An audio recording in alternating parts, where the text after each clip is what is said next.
Hey guys, Rich Lopez with the Droptine Traditions Podcast, episode 128. My guest this evening is Mr. Bildo Saravia. Bildo, how are you, sir? I'm great, Rick. Thank you very much for the invitation to share this moment together. Okay, so let me take care of business real quick. Folks, this is also going on YouTube, so like and subscribe, please. That helps me bring more content.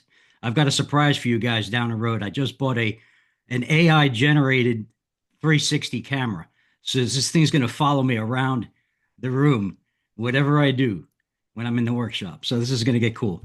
At any rate, I want to acknowledge my supporters, Traps Feather Rests, Daryl Damron, Traditional Bowhunter Magazine, Salk Trail Archery, StickbowSupplies.com, Whiskey City Trad Gear, also WCTrad.com, Jesse Savage Blacksmith.com, TraditionalJunk.com, St. Joe River Boat Company, TheEthicalPredator.com, and lastly, my man here, StickbowHuntsMX.com. Uh, Mildo is the owner of the ranch in which I, had hunted javelina and hogs with my crew in February. And thanks again for that. That was an epic adventure, Bildo. Thank you for providing the land.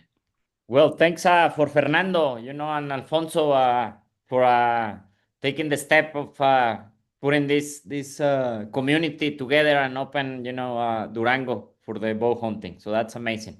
So if we this is a redo, folks.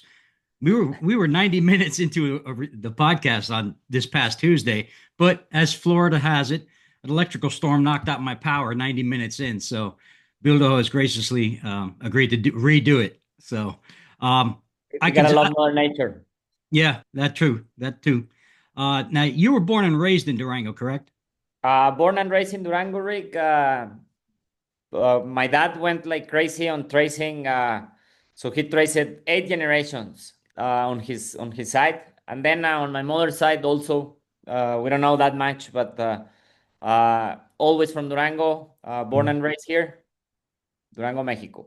Okay, so I also understand you lived in Australia for a little bit of time. Tell us about that. Yeah. So since I was a kid, I was very stubborn, and I was a little pain for my mom and dad. And I kept telling them, like I want to go to Australia, Australia. I was in love with National Geographic. I had all the wilderness and videos and the magazines and Australian animals, I guess, caused me the most impression, different from everything we know in the Americas hemisphere. So I always had that bug in me that I wanted to go and check it out Mhm. and take me to Australia. No, you're just getting Disneyland. So the moment I had a chance to do it on my own, I mean with their support, but I went to Australia to check it out. A friend of mine from university had just graduated, so I had that 1 month of going during a Christmas of really getting to know myself at that point of age of life, and I just got in love with Australia. And I came back to Mexico after that holiday, and my mind was set. I'm a pilot, so I dropped university and told my dad, I'm going to Australia and I want to take the Cessna. And he was like, "You're incredibly crazy. How are you going to do it? You have no money." So I tried to do that. I sold some horses. Life just kept, telling me that's the way. I ended up setting a bar and a distribution company, and that's how I got involved with the mezcal industry. Hmm. Australia was a roller coaster for me, and it was something that gave me that profound connection to my origin, to my land, to what Mexico means to me.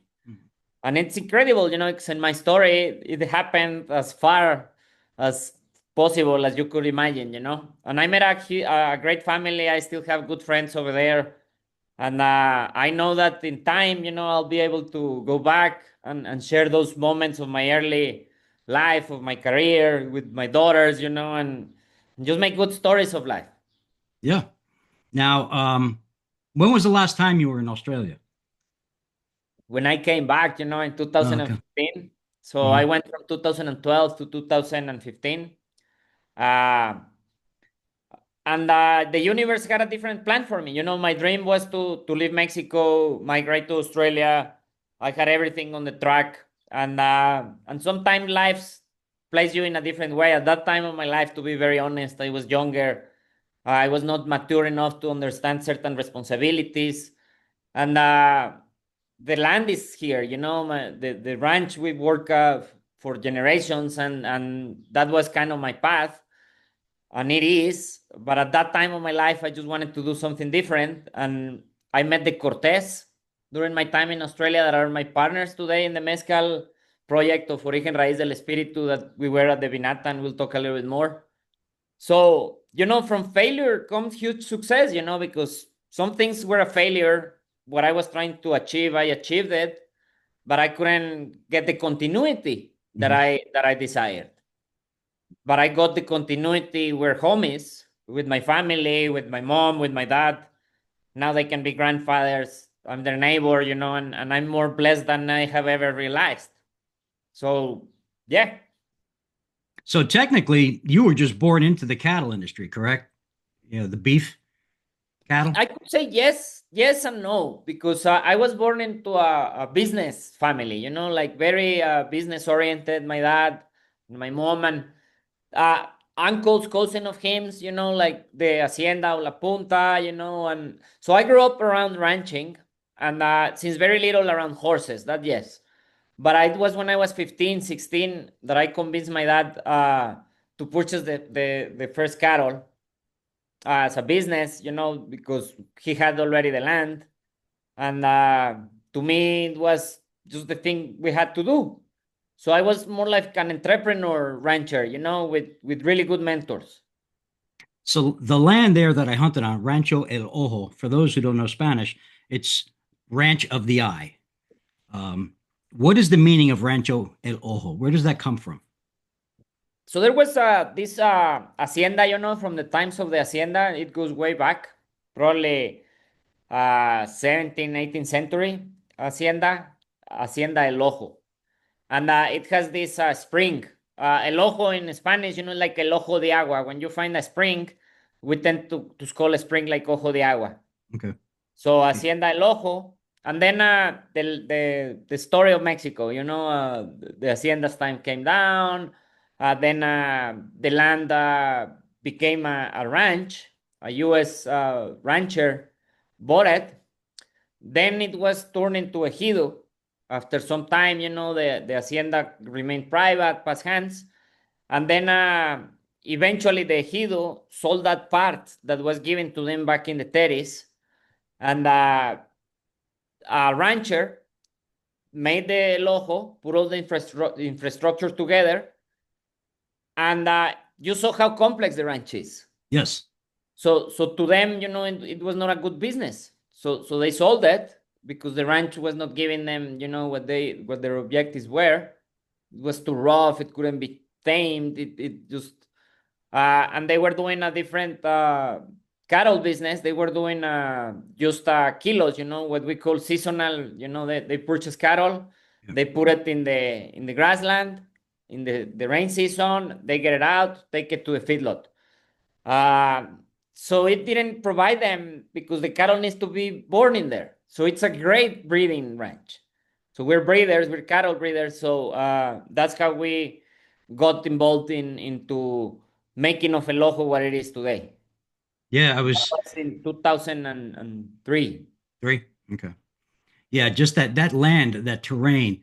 They told me to bring up duct tape with me in my bag, and I'm like, why? And it says you'll find out. Every day I was pulling cactus spines out of my skin with the tape. Yeah, and in the Malpais or La Breña, you get used to that. Yeah, big time, big time. Now you have many ventures. Let's talk about environment and habitat improvement. Tell us about your involvement with that. Look, after being I was allowed to start ranching very young, and work since a very young age. So I kind of had the opportunity of not being fixated to one kind of view, and being allowed learn by myself and take different courses and go to trainings, but always, like with the capacity to put it in practice of what I'm trying to learn. So it was natural that in time, I met this amazing community of scientific, of academics, of biologists that were really interested in the conservation of the grassland, of the habitat of the grassland. And we were interested to them, because we own the land. So when I had the chance to hear a good friend of mine, and I say hello, maybe he'll hear this, David Borré. So David Borré, for me, now he works for the U.S. Forest Service for the International Extension Program. At that time, he was in Pro Natura Noreste, which we have agreements, conservation agreements with them. So it was back like during COVID, 2020. Before then, we always had an approach of putting to the land, if we get a land, my dad is always on the vision of planting trees, because to him land was to be enjoyed, he was not thinking on the land as a business when he had the opportunity to start acquiring land, but as something of joy. So in that understanding, we always been very close to nature. But in 2020, when I really started to understand what a conservation agreement is, what opportunities it brings to a rancher, what are they seeking? A partner, somebody to venture on conservation and implement good practices around our land, so we can have a better habitat for everybody.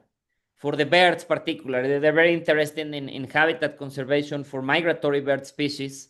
The grassland bird species are at a 52% decline of all the other birds. And the good news is this happened with the waterfalls back then. And it was thanks to the hunting community, to the ranching, that people got together to create what a joint venture established by US law in the US Congress. So I'm a board member of the Rio Grande joint venture. Mexico has two joint ventures, the Sonora joint venture, which I'm invited sometimes, but I'm a board member in the Rio Grande joint venture. And then we have this thing called the GB8, that it's like Playa Lakes, that is Iowa. So I'm talking about the central grassland. So the central grassland of North America, it's a huge biome of species that migrate, that used to migrate. The buffalo used to roam from the north of Zacatecas all the way to Banff, in Canada. And we lost that. So when we fragmented our planet in a way that we're not allowing species to thrive and move freely, then we're losing. We're losing biodiversity. We're losing a future for our kids. So when I had the blessing, I call it, of really understanding that, to me, that is consciousness, and the bigger blessing is, how can I be part of the fixing? I have a chance to put the little tiny thing that I am, that I can do, into action. Well, to me, that's enough. And if from out of there I can reach young ranchers or other ranchers or community in general, so they understand how important it is to consume beef, good beef, that comes from people, that love the land, that live out of the land, and that at the end of the day, we're three nations that we share this biome. So we gotta get over our borders, over our thoughts of like the cultural differences, and just think on the cultural similarities. That I think we all have loving nature, conservation, and there we gotta learn a lot from the Americans, and I love working with them, because if there is a nation that really has tried and is understanding how to enjoy the wildlife, how to use it, for the next generation. So it's been a fun path, Rich. Yeah. And, let me just jump off a little bit here and talk about, you said beef. So I'm a massive consumer of beef. However, how much does Mexico export to the U.S. beef wise? Look, In your opinion. no, I have the numbers, because we're I told you a little bit. My main business is ranching, and for the past decade, the north of Mexico depends on live cattle exports. The feedlot capacity of our cattle, it's in Texas. It's not in Chihuahua. It's not in Durango. So the feedlots that currently exist in Mexico, they call it Mexican beef in the US. The beef that does get exported, and it has a certain undervalued, and it can be the same quality, the same genetics, but because it's not USDA certified, Gotcha. it doesn't compete.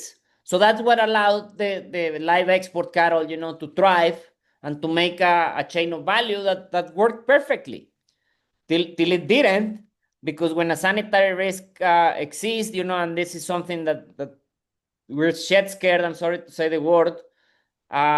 One, because the economy has been put in pause since November last year when the US closed the cattle export, and then they opened it. There was a lot of pressure from the feedlot people in Texas and the Mexican government and the ranching Mexican community, but the government at the end.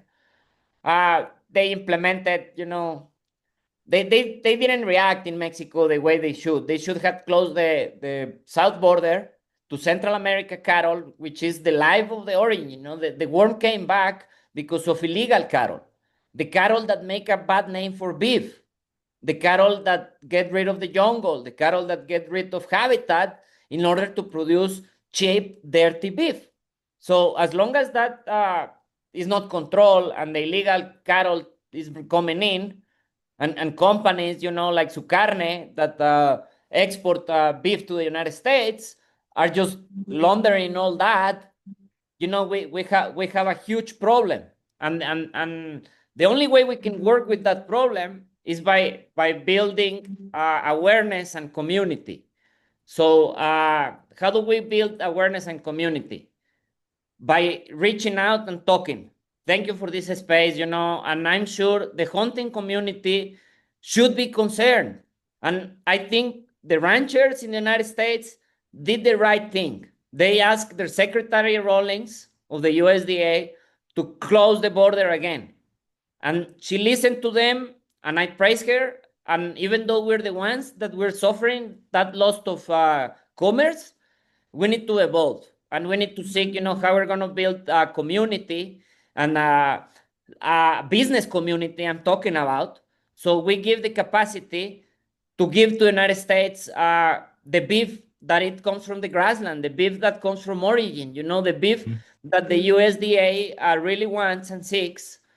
So I don't know, Rick. It's a tough moment for us, but I also see in crisis the best. It is in the crisis because the wildlife is bringing this, and it moved fast and it reappeared because there were not sanitary controls. Because when you allow cattle from Nicaragua to be cleaned and moved through illegal, and suddenly appears in Kazakhstan, Chiapas, and nobody's taking action, then we need to reach out, because Belize, a country in Central America that has the best rule of law, they are not like the other countries in there. They don't allow cattle to be brought in. Well, they're infected because the monkeys brought it, the cappuccino monkeys. So that's where I'm going to.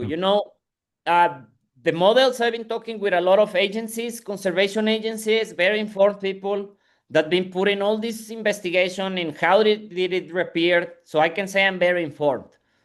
And they are projecting it will arrive. It will arrive to the United States. It will arrive to the north of Mexico. The wildlife, they're not putting attention in Mexico to the wildlife authorities. They are like mules with a carreta, just seeing the cattle problem and the cattle infestation when you need to monitor everything, because this is about their deers. I mean, we met because you love hunting. You deeply care about the javelina. You deeply care about the deer. Well, the ones in Florida, the ones in Texas, they are all at risk. And the only way we can do something is by speaking loud. And as community saying, hey, how can the US people help us, the Mexicans? So we force the Mexican government to implement our constitution, because we're in a sanitary emergency. By law, they should have closed that border since November. And since November that happened, it appeared we were not strong enough to raise the voice. Why? Because in Mexico, it's true, we are afraid. People in the cattle business that have spoken in the past about all this illegal trade and what is happening in the South, the cartels have killed them, you know? So the only way we can do something about it is by making it to light. You Right. know, this is something that is happening.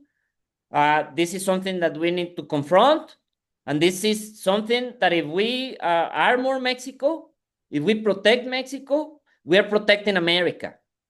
We're making the right thing for America by supporting the ranchers of Mexico to say to their government, you know, like listen to them, work with them. We're in the same boat together. You know, we're not seeking any type of confrontation or No. closing things, you know, but I'm sorry, I think I went No, man. Hey, side of the this whole is thing. this is your floor, and I ask the questions, and sometimes my questions will generate passion, which is what I love.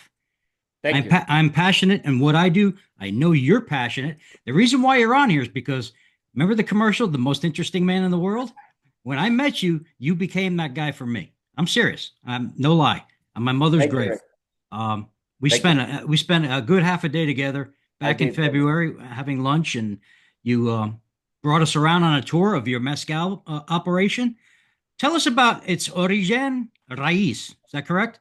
Origen Raíz del Espíritu. Del That's espíritu. a joint venture between the Cortez from Oaxaca, Zapotec family that I appreciate very dearly, and we have grown together as families. We started in 2015 when I came back from Australia.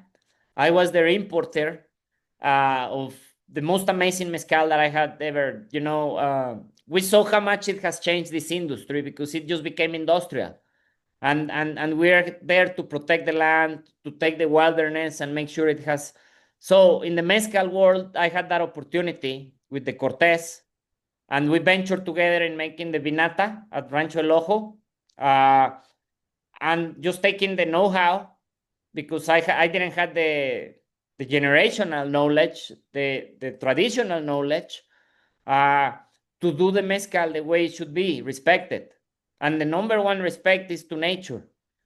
And as Don Vale said when we started this project, we already lost that in Oaxaca. He said it with deep sadness, you know, and he said all that we fought to protect has been lost. Why? Because industry arrived so fast. People just wanted more mezcal margaritas, and everything became about the business of the well. So that's where we gotta be careful, you know, like we gotta educate the consumer, you know, on what a cheap price means and what it can bring to the environment, to the people that live out of the land. Now, when I was there, I tasted it. There were several different versions of it. The one that I liked the most was el pecho, which means the heart. Can you Yes. explain how that process? What it's the So actual use of a deer heart? yeah, And and we got the deer from Ben from Alaska, the the the meat. So okay, it's an offering. And look, those are one of the most beautiful things I've received in life. In 2018, my daughter Luciana was born. And when she was born, I didn't knew that Don Vale had gone to El Ojo with my mom and dad and asked if a friend of mine could hunt him a deer because he wanted to make a pechuga mezcal. A pechuga in Oaxaca is what is called, you know, like they put the pecho, the pechuga the of a sternum. turkey, of Yeah, a it's this. turkey. Yeah, the sternum. And a lot of brands, you know, they commercialize this mezcal as the most expensive and etc. So when we started in 2015, we were just making the cenizo. But in 2018, when Don Vale decides to do this, it's because Luciana, my daughter, was born. And to them, the Zapotecs, when a significant event happens in your life, you make an offering mezcal. So Mhm. they put fruits of the season, uh, and an animal it's the offering. You know, it's a sacrifice. It's something Right. special, but it needs to be shared when it's being made. It needs to be shared with somebody. It needs to be shared in celebration. So then you know it can go out. So Don Vale decided in 2018 that the brand was growing, and that since that day we're gonna have the cultural tradition to make a pecho or last batch of every year of every year, the last batch we make in December. We invite friends. You're invited, Rick. I'll send the invitation 5th and 9th of December, and people can come and join us in the If I come fiesta. to Durango, I probably won't ever leave. But that's our tradition since then, you know. So since then, Don Vale, 2019, he made one, 2020, we're in edition 7. And every time he offers, the first one was to Luciana, you know. So, and he told me, you know, I'm not giving you the mezcal, Bildo. You cannot drink it all. I'm just gonna give you 3 bottles, and you'll know what to do. The gift is to our company, to the brand. Uh, we're Zapotec, and he said it like that, you know. And to me that was very honoring, you know, because I'm clearly not Zapotec. I don't speak the language, but I respect their traditions. I respect their ways. Oh, And for them to give me a part of them and share it together, you know, in making something that we can share to the world, it has no price. no. So I'm glad that's the one you like the most. It's a gift. It is. Yeah, life is a gift. Everything is a gift in this world.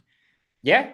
Too many people don't look at it that way, and That's why that's we're sad. friends. That's sad. But I'm sure we just our job on this planet. I know mine is to make people happy. I You know. think yes, we're here to serve, you know, and to make ourselves happy. And the only way we can make ourselves happy Mhm. is by sharing and working together. Now, the mezcal is it require a specific type of plant? Yeah. Like, So just I'll give a 5 minute quick, you know, like so the origin of mezcal comes from the word mezcalí, which in Nahuatl, an indigenous culture of the center of Mexico, means cooked agave cocido. mhm, So when the Spanish came, they figured out that these indigenous people were a bit more advanced in certain ways and had, you know, these cultural traditions that freaked them out. Uh, and one of them was, you know, like making mezcal for a ceremonial purposes, you know, for a connection with the gods. And they got drunk. Clearly, it was mezcal, you know, but to the Spanish, that caused conflict. So the mezcal making was banned, was prohibited, you know, and even the wine only the monks could do it during the mhm, Spanish times. But the indigenous, of course, being Mexicans, they kept doing it, and the tradition was never lost until eventually it became part also of the Hispanic culture, especially, you know, around 1800s, you know, after the Mexican independence with Porfirio Diaz and those times. You find these amazing books written in French where they were explaining, you know, what mezcal is. So to me, it's a pre-Hispanic tradition, but it's a product of the mestizaje. You know, it's a product of the Spanish because they brought the copper, and the process evolved a little bit. And that same process, I would say, is maybe 300 years old for sure. Is the same process. We still make it at the ranch. So I said agave cocido. So what mezcal is in the category of the origin denomination, it means is the most diverse spirit of the planet. Why? Because we can use 60 plus species of agaves from 8 different ecoregions of Mexico and turn them into a spirit that they're totally different. You don't have that richness of diversity in grapes, you know, and people think, oh, Merlot, Sauvignon, Cabernet. mhm. Uh, and there is diversity, but it doesn't compare to the diversity of Mezcal. Sadly, today that is at risk because if people are not aware of that and they just think of mezcal, then industrialization wins, and they Right, want to make another tequila out of it, you know. And tequila is that. Tequila is just one monocultive, one single agave varietal that right. they put rules on themselves that now they can tell their consumer, hey, you know, this is 100% agave. But because celebrity and volume is like, oh, what is your favorite flavor, Mr. Celebrity? Do you like vanilla? Do you like chocolate or birthday cake? You like birthday cake. Let me make you your birthday cake Tequila. tequila. Right. And they use corn syrup for that. You know, and that's what the consumer doesn't know. That is really not about the quality and the way, but about the price. Mhm. And to me, what is, and it is like, the most expensive ones, sometimes that put it in very nice bottles are the ones that at the end of the day have the least quality. Right. So that's why we exist. We exist to be simple, to share what to us is truth, and to give the best of our heart, the best of our land, the best of our culture.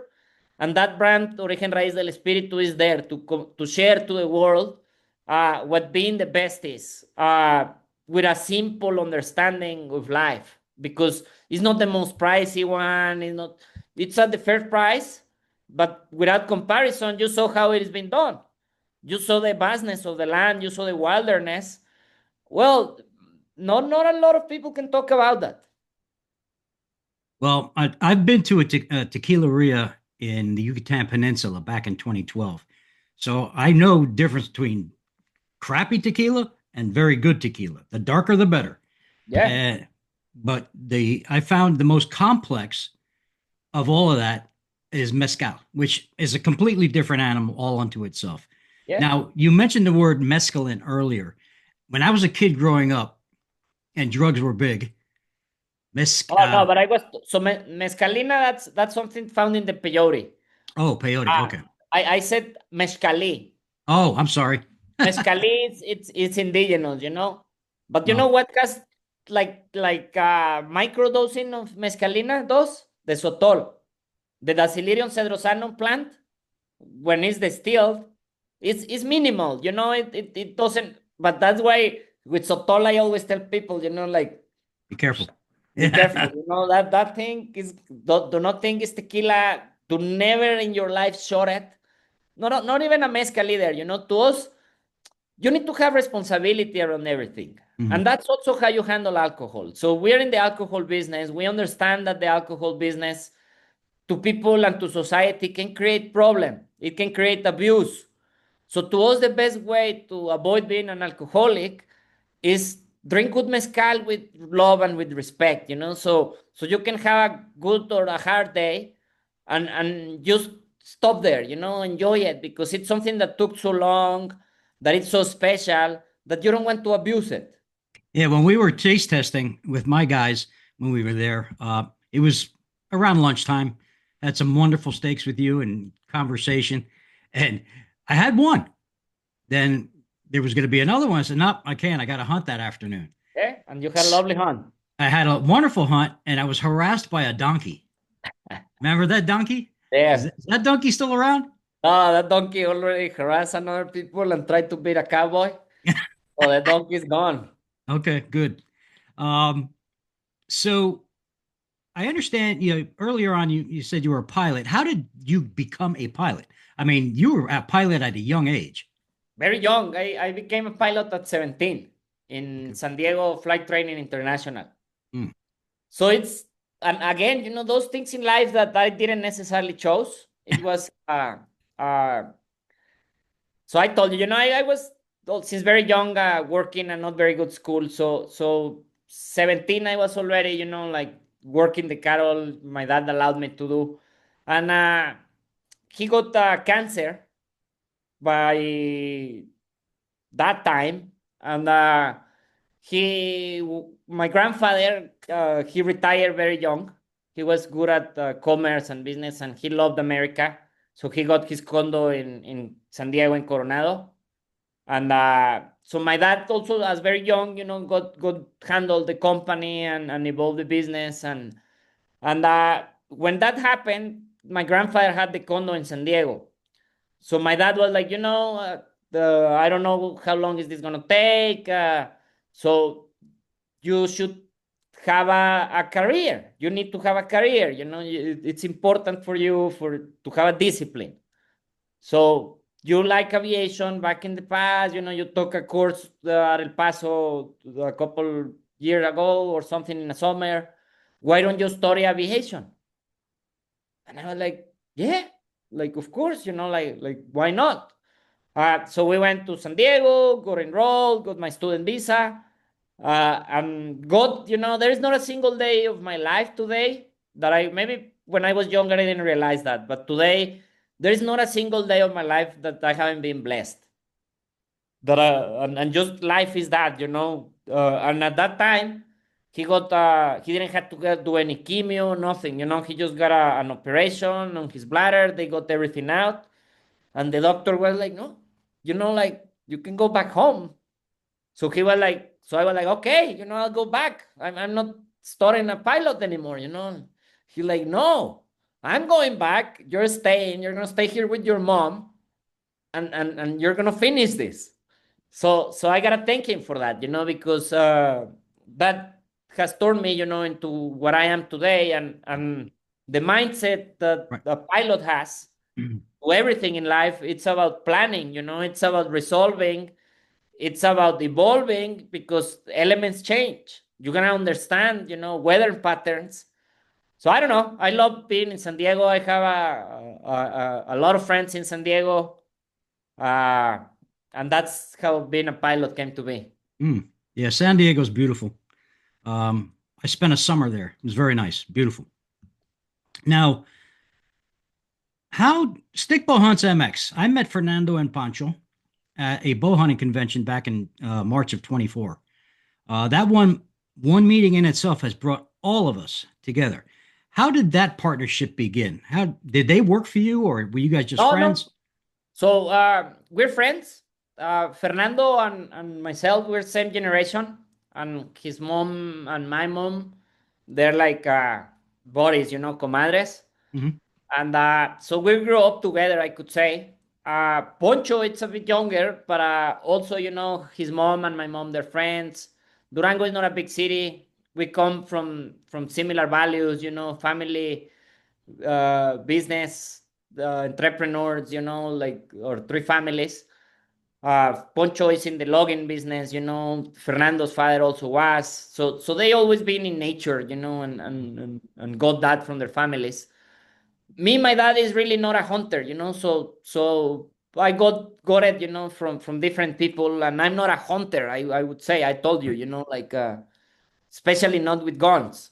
Uh, but with the bow, I saw it something that appealed to me as a business opportunity to sustain the caring of the ranch. Hmm. And also to give me an opportunity because of the way we graze, we don't go back to a ranch in 14, 16, 18 months sometimes to the same place. So this helped me to have a management plan around the wildlife, a monitoring and paid back, the corn, the feed, the feeders, the little things you gotta invest to do things properly. Yes. So when they approached me that they had this vision to do this company, stickbowhunts.mx, and that the way where they were trying to do it was like an Uber kind of thing, where they hold the clientele, they understand, but they will train us so we could handle it, and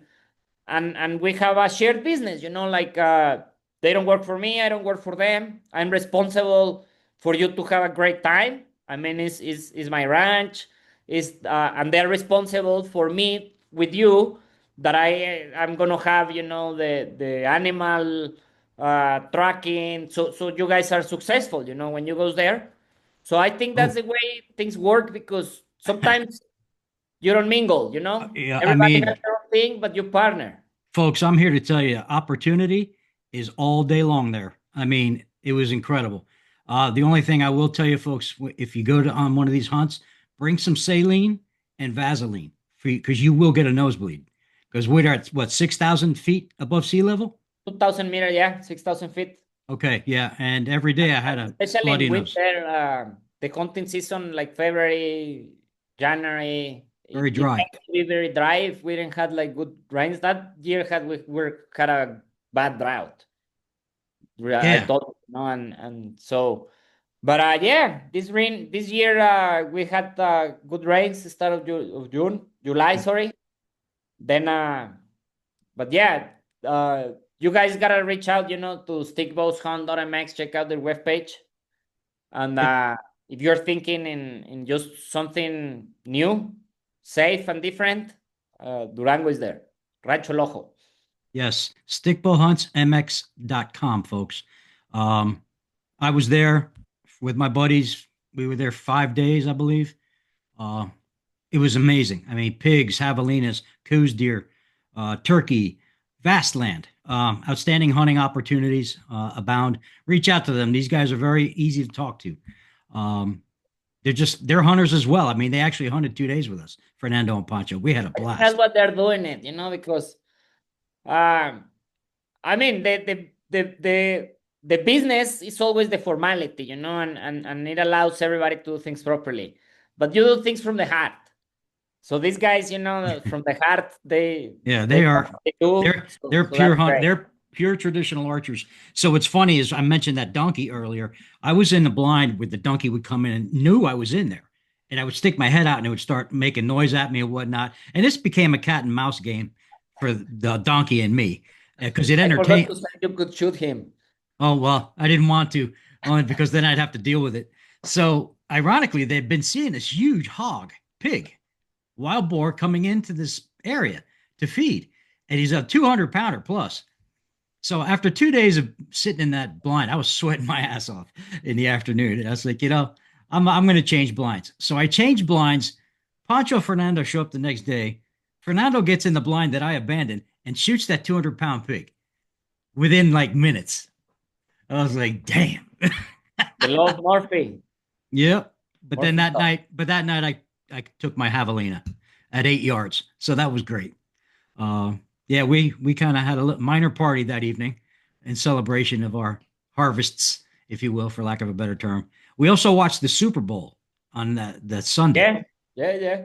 So that was weird. I'm sitting watching the Super Bowl on my phone off the Wi-Fi of the building. So that was pretty cool. Speaking of the building, the hacienda, that's been there forever. And looking at it from Google Earth perspective, there seems to be an inactive crater or volcano or an inactive volcano that the hacienda is built into. Is that? Yeah. Yep. So that area of Durango, we call it the Malpais region, and there is around 7 dormant, extinct, not dormant, extinct volcanoes. So apparently that area of volcanic activity was in the time where half of Mexico was an ocean, when Coahuila was underwater. Mhm. And Durango, because still 2,000-meter elevation, was the land, that was active with the volcanoes. Then the sierras started growing, the water, the planet kept changing.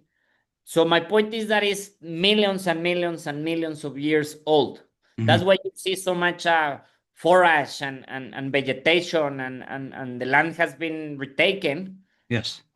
And it's one of the most productive grasslands, but I insist, it's the kind of land you need to be born into, because it's so hard on the hooves of the animals. So all that nutritious value of the plants and the cactus and everything that they can munch around, if they're not adapted to it, it's like, you saw how spiny it is. Yeah. So, Very. so yeah, it's a volcanic land, and that the house is built just on the edge of the volcano. So we're very blessed because you saw everything is flat. Yeah. And we have like the only volcano in the area, so we Yeah. can have a beautiful view at El Fraile. I don't know if you were in the blind up there at El Fraile. Yes. In there, you have a 360 view of the so the sightseeing is incredible. Oh, yeah, it's amazing. I think I took 287 pictures of my phone when I was there. Thank God for the cloud. Um, but yeah, back to the lands and the cattle and there. Have you had any problems with predatory cats? Because I know there's cougar there and bobcat. Yeah, like the cats, it's they are there. They've been there. One time we find one in a pasture, the biggest puma I've seen, and it was all like he fought with another male, probably very big, look old. So we don't mess with them.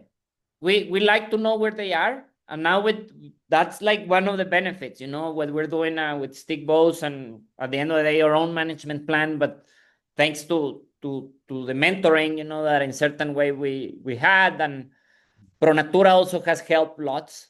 I have to admit, like they're very very interested. That us as ranchers, landowners, evolve into this part, and they love the bows and the hunting with traditional methods, way more, than trying to put. So I think it's a community that can really grow, and we can be inclusive, like with the Hido that are the neighbors, around the Lojo.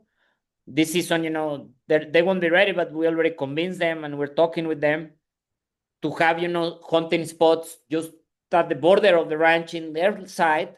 Yep. So if the prey falls in their side, then they get paid. That's the only way we'll get them into conservation. Because right now El Ojo is like a refuge because all the animals around are harassed.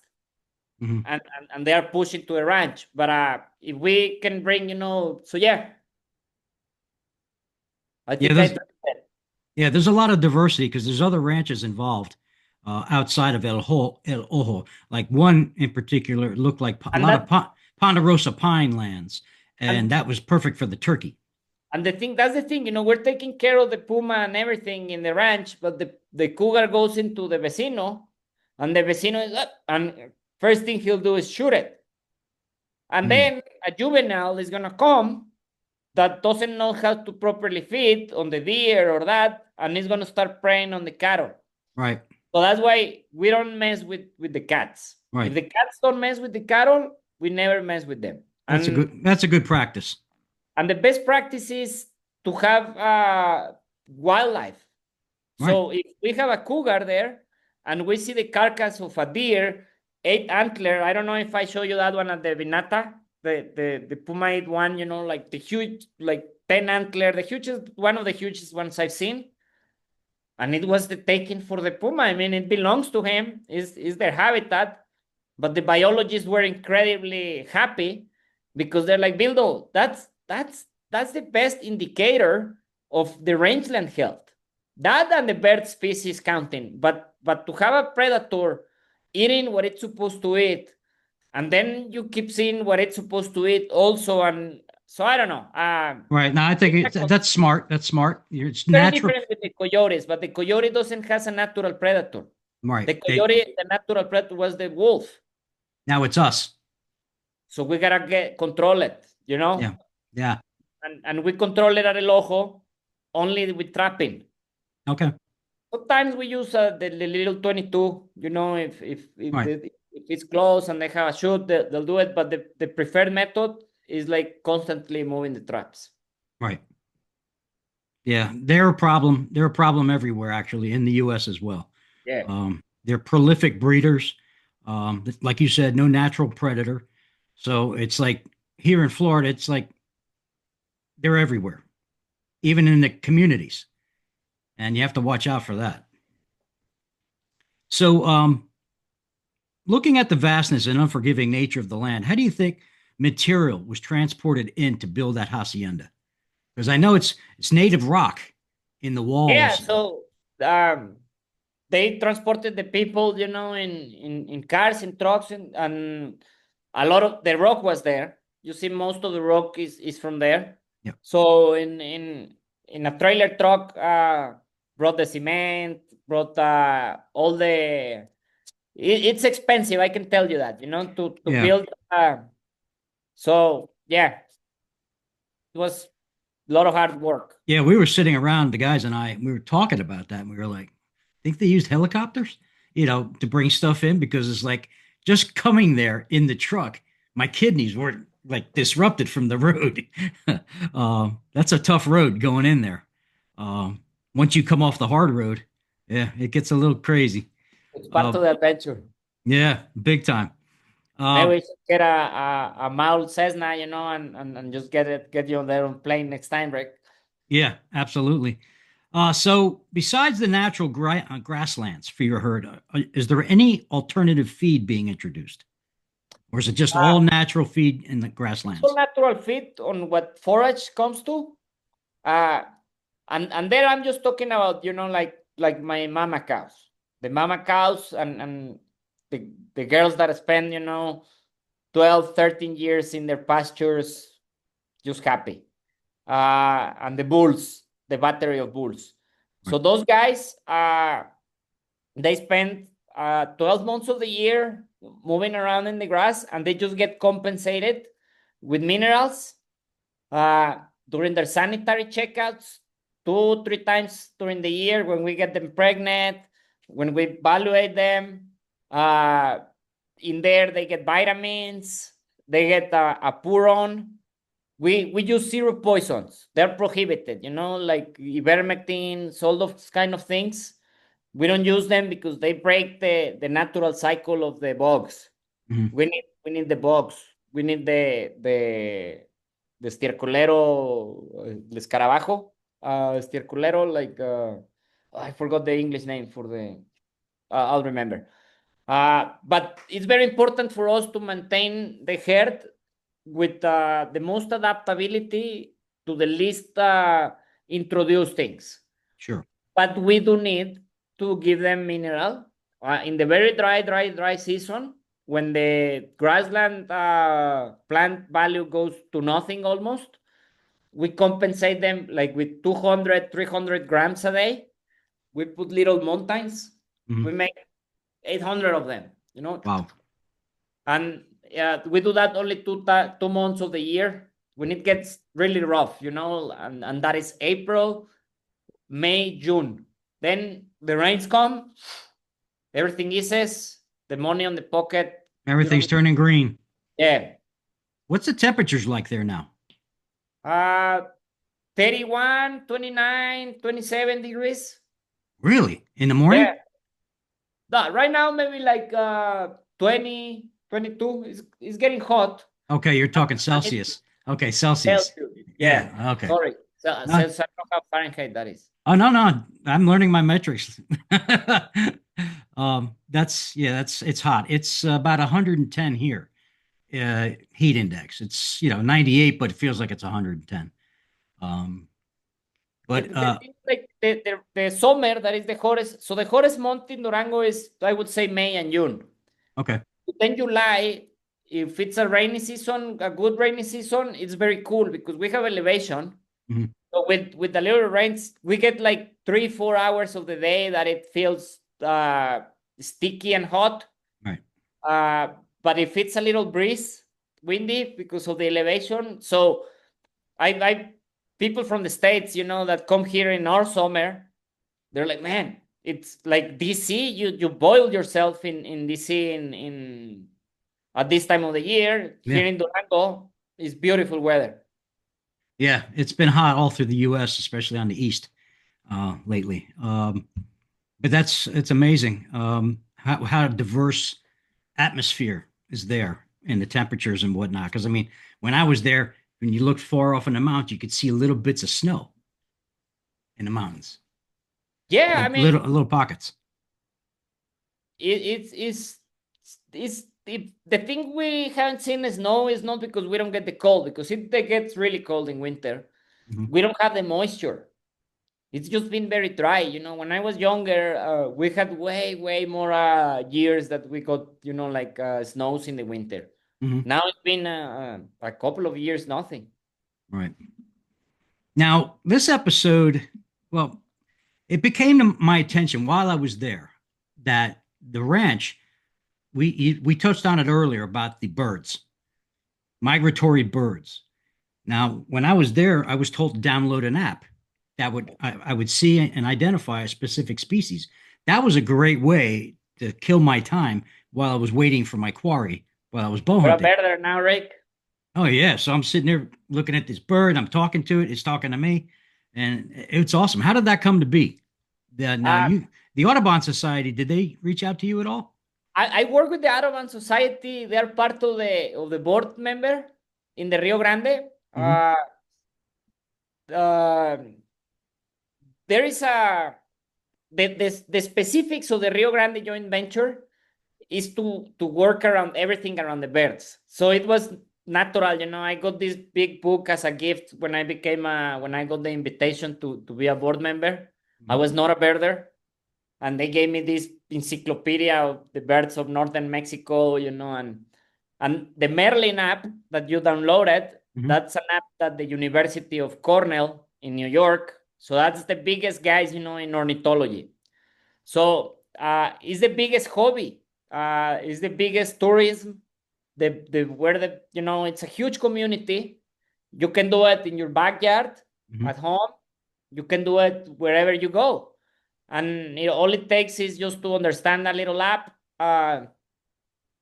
It's simple, and then the Avalon Society, for example, they do a bunch of activities where you can gather around.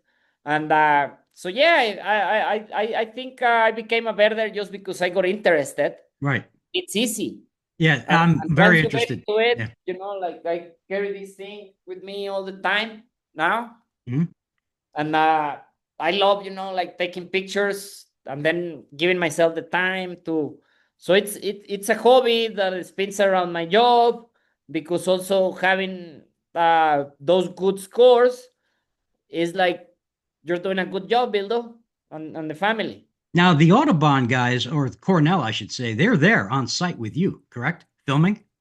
Yeah, they this morning we're doing the last filming. They were here all week. They got a commission a piece called Voices of the Land, Voces de la Tierra, and it's this short documentary about the importance of ranching in northern Mexico, and the importance of keeping ranchers on the land, because if not, it get transformed to cropland. Once a rancher is unsuccessful, industry is gonna come and take the land. Right. So it's interesting because they're gonna do like a platform that, because it's only 30-minute video, the audience is like for universities, and so we'll share it. We'll share it when it's ready. Awesome. Now, when we were talking on Tuesday, they were back there recording. Did they get anything of us? Oh, they have everything. You'll Oh, get. okay. Oh, Good. Okay, good. Because I had they, shaved they that were very day. interested, like the film director, because that's kind of the story they're trying to push. Like if we depend on the cow calf business and we just focus on that, then things eventually get complicated. Yeah. So the past 5 years, I've been trying to evolve our venture to give my dad, to give myself, to give to my daughters, like the easiness of knowing, we have a next generation secured, that we managed to take decisions that make the business sustain itself, that we're not taking the risks that we don't need to take, even though that the world is constantly changing, because there is a lot of things that are out of our control that put us at risk. So the only way to challenge that is by becoming resilient and building, a bigger uh, diversity of economy around what we already own. So we'll be having some fun stuff. We're gonna be doing a little hotel at the Vinata.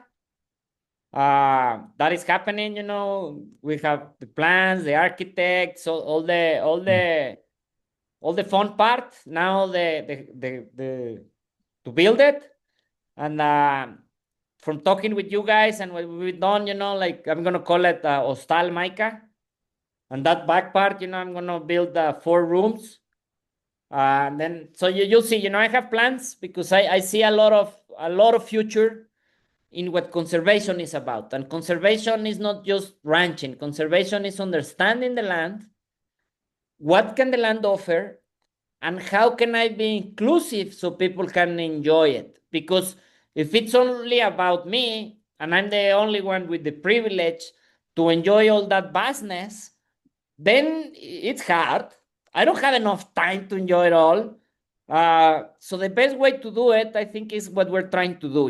Like build a community around the people that truly appreciate what we do, what we can share. If it's the beef, if it's the mezcal, if it's the just the sightseeing, el paisaje. The real challenge is, how do we bring that communities around us to benefit from this? Because they need to be prosperous. If they're not resilient, these poor communities, this Mhm. ejido, then they become a problem. So my vision is, okay, with the extra business provides opportunity, like the burden. I put a lot of bet on that, because young folks in these communities can become guides. Mhm. uh, the women in the communities make amazing gorditas, the cheese, so we gotta get more people here. We gotta Mhm. bring Durango, in the spotlight, and say, hey, yeah, there's problems. Of course, America also has problems. People also get shot over there, but Durango is safe. You know, you Yes. saw that. You can come Yeah. here. We have a nice American Airlines flight.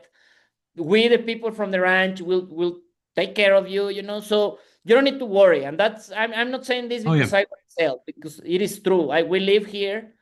We have an understanding within the way the law works here, and we say this is an important industry for us. We Mhm. gotta protect it. Let's all work around it so people can keep coming. Yep. I absolutely felt safe there. It was a wonderful flight. It was funny when customs was going through my stuff. That's the only that's No, no, no. that It was funny. These guys had never seen primitive archery before. And they were like, "What are you here for?" I said, "I'm here." And I told them in Spanish, "I'm here. Yo soy un cazador. I'm a hunter. And I'm here para flechar los puercos. And I'm going to shoot with the bow and arrow, the pigs." And the guy looked at me, looked at what there, and he looked at me. He shook his head and he goes, "No way." I said, "Yeah, way." We had a big laugh about it. And they're taking pictures. These like they were tourists of my gear. And I said, "All right." And yeah, they they're said, "What?" learning. They're learning. No, I mean Mexico is great people, you know, Oh yeah.